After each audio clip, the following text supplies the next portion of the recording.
So my name's Eddy. I'm a triathlete. Long distance Ironman is my sort of preferred event. I've been competing in sport for 20 years, in triathlon for almost that length of time.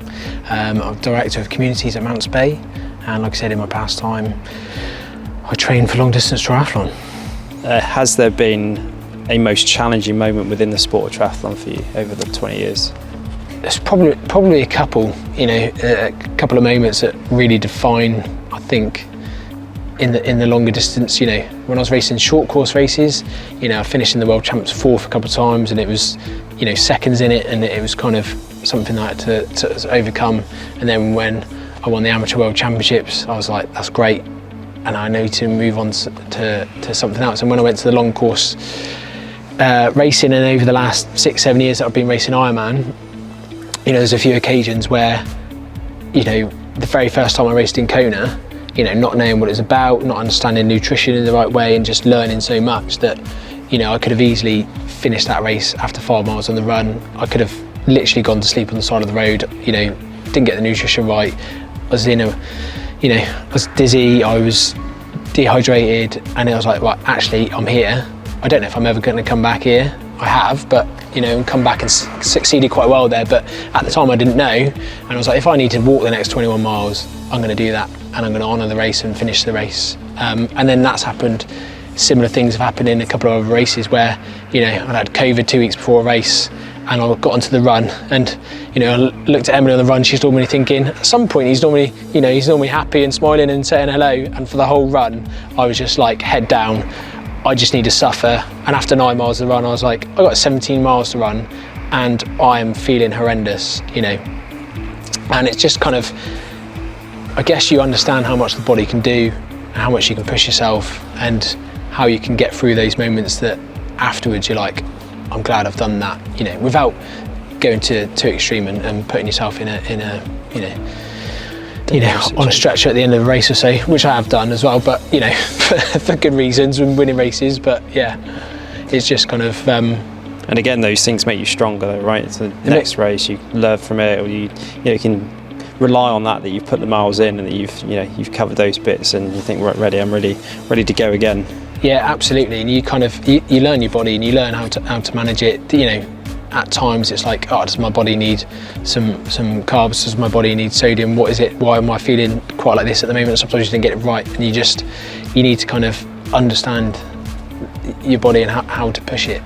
And then there's times where you suffer through, and you get to that finishing line, and that success is worth every bit of that suffering on the course.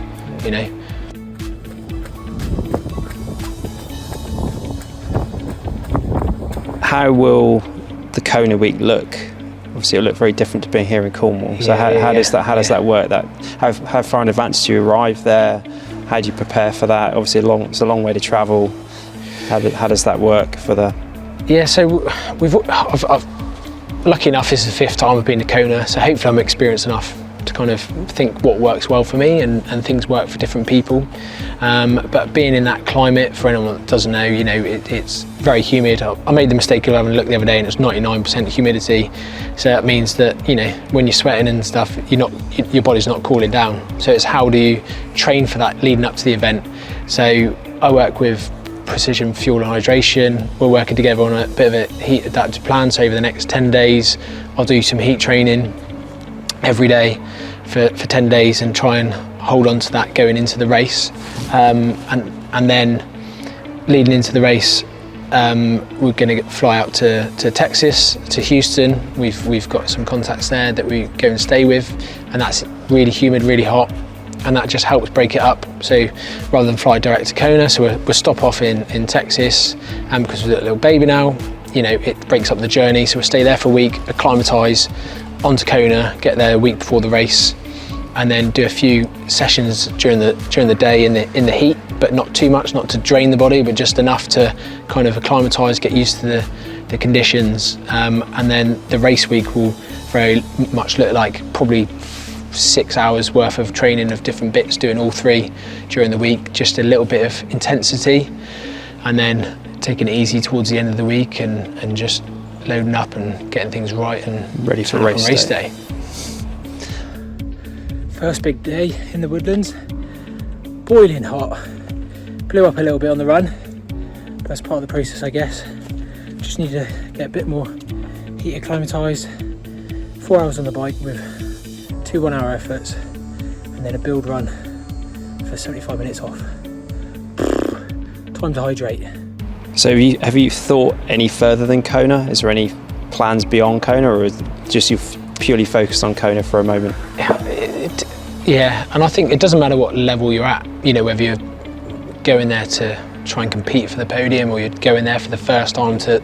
It takes a lot of capacity, I think, through the year, and like I said, this is the 5th time I've done it, and you don't realise how much mental capacity I think it takes through the year. It slowly builds, you know, you think about it early in the year, you think about it in those winter training sessions, you know, I need to get out tomorrow because, you know, in 6 months' time I'm racing, you know, against the world's best, and then it just builds, and then it becomes more and more part of your everyday focus. So it's in my mind all the time at the moment.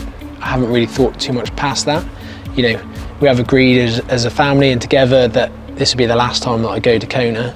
I've had success there before, finished 2nd and narrowly missed out on the top of sport of my age group, so I'm always going back there to compete. And in Kona you get what we call a Yumeki Bowl, which is famous to the triathlon world, that's the trophy, and it means, I won't try and explain what it means in Hawaiian people's words, but it's you know, quite a